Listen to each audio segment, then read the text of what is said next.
Inshuti bakunze urubuga rwacu rw'amakuru mpamo, nongeye kubasuhuza kandi mbaha ikaze mu biganiro byacu. Kuri channel yacu muzajya mukurikiranaho ibiganiro bitandukanye, harimo inkuru z'abanyapolitike b'ibyamamare, inkuru z'abahanzi b'ibyamamare, ndetse n'ibiganiro bitandukanye bigaruka ku buzima rusange bw'abaturage ndetse na politike. Ijoro ryakeye kuri iki cyumweru, umuhanzi Israel Mbonyi uririmba indirimbo zo kuramya no guhimbaza Imana yatanze ibyishimo ku bakunzi be, abakunzi ba gospel.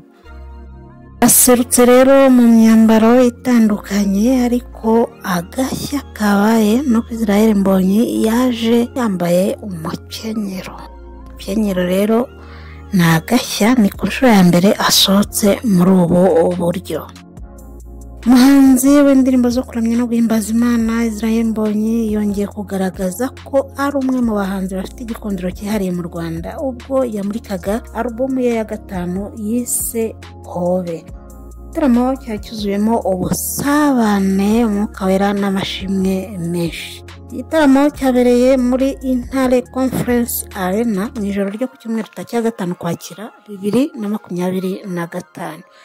Cyahuruje ibihumbi by'abakunzi be n'abaramyi batandukanye mu bice bitandukanye by'igihugu, baje gushyigikira umuhanzi umaze imyaka irenga 10 atanga ubutumwa bw'Imana binyuze mu ndirimbo.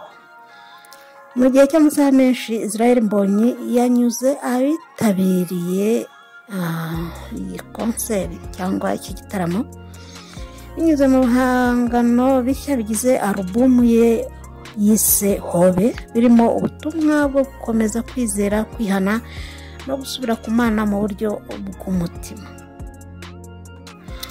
N'urugendo rwamugaragaje nk'umuhanzi udakora umuziki gusa, ahubwo ukora umurimo w'Imana mu buryo bwimbitse.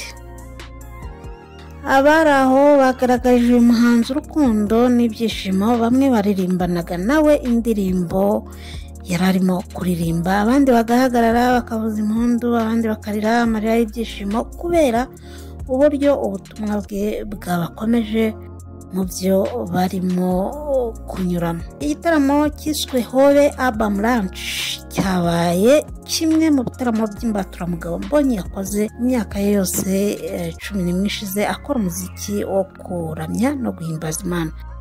Tuma rero abantu benshi bahamya ko uyu muramyi akomeje kuba icyitegererezo umuziki wo kuramya no guhimbaza Imana, haba mu butumwa, mu myiteguro no mu buryo yitwara imbere y'abantu.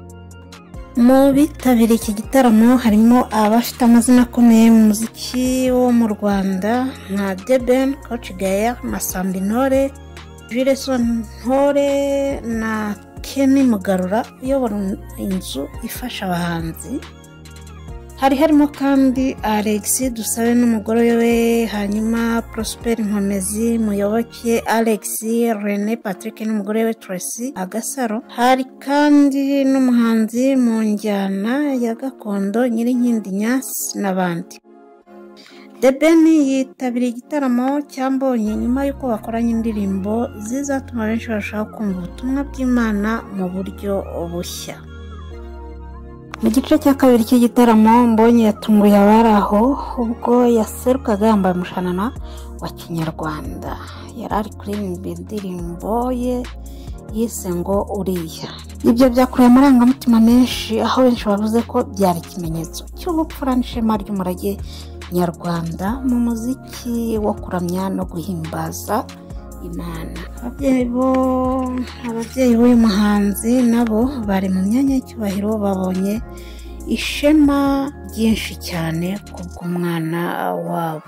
Ibintu byashimishije cyane abakunzi b'uyu muhanzi basanzwe bazi uburyo agira ishema ry'umuryango we. Igitaramo Pasiteri Jimmy Muyango yagejeje kubitabiriye kubakitabiriye ijambo ry'Imana rishingiye cyangwa se ryanditse muri Luka 15:4, ko yagarutse ku rukundo rwa Data wa twese ruhebuje nk'isomo rihuriza hamwe ubutumwa bw'iyi album.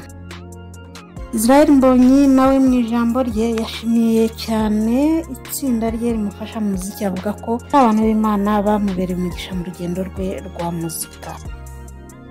Yavuze ati aba bantu n'abakozi b'Imana avuga abaririmbyi be ati ni gake mpindura abo dukorana, mu myaka tumaranye babaye umugisha. Iyi ni alubumu ya 4 dukoranye mu myaka 6 ishize. Ndashaka rero no gushimira namwe muri hano, kuko iyo tubahamagaye muri itaba muradutenguha. Nkunda umunezero mugira, indirimbo ziba nshya ariko ukuntu turirimbana biranyura. Indirimbo 14 zigize alubumu ye Hobe harimo umva rero wasiwe, sindekura, unyebure, sijamaliza na wewe. Hakabamo yitwa Hobe, n'indi yitwa nimezikumbuka, yitwa uriya, yitwa uniryohera, n'indi yitwa ndahiriwe na unigeukie, you got it all, yitwa umurage, sitamwacha na kuna uzima. Abitabiriye iki gitaramo bavuze ko cyari ku rwego rwo hejuru mu buryo bw'amajwi. Muri n'imitegurire bavuga ko Mbonyi yatanze igitaramo gifite umwuka n'umwuka wera nyine n'amasengesho menshi. Umwe mu bakunzi be wari uri muri iki gitaramo yavuze ati ubwo yaserukanye umushanana, uburyo yaserukanye umushanana n'uburyo yateguye ibintu byose byatumye dutaha turyohewe kandi dufite isomo. Igitaramo cya Hobe rero cyasize abari aho bavuga ko Israel Mbonyi akomeje kwandika amateka mashya mu muziki wo kuramya no guhimbaza Imana uhuza abatari bake, dore ko ufite abakunzi benshi cyane mu Rwanda ndetse no ku isi. No kuba ahuza abahanzi baririmba gospel n'abatarimba gospel bose bakitabira igitaramo cye ni ibintu byo kwishimira cyane.